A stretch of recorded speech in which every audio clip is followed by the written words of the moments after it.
We've had three generations of leaders in my mind. Generation one are those who appeared in the 50s and 60s. These are people like Kwame Nkrumah of Ghana and Julius Nyerere of Tanzania.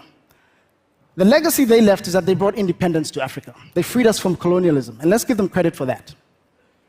They were followed by Generation two. These are people that brought nothing but havoc to Africa. Think warfare, corruption, human rights abuses. This is the stereotype of the typical African leader that we typically think of. Mobutu Sese Seko from Zaire, Sani Abacha from Nigeria. The good news is that most of these leaders have moved on, and they were replaced by Generation three.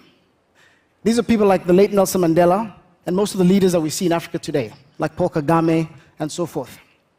Now, these leaders are by no means perfect, but the one thing they have done is that they've cleaned up much of the mess of Generation two.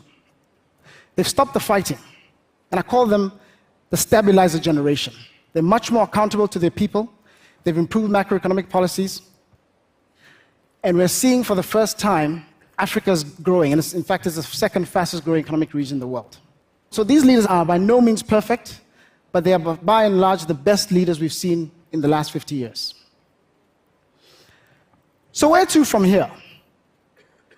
I believe that the next generation to come after this, Generation four, has a unique opportunity to transform the continent. Specifically, they can do two things that previous generations have not done. The first thing they need to do is they need to create prosperity for the continent. Why is prosperity so important? Because none of the previous generations have been able to tackle this issue of poverty. Africa today has the fastest growing population in the world, but also is the poorest. By 2030, Africa will have a larger workforce than China, and by 2050, it'll have the largest workforce in the world.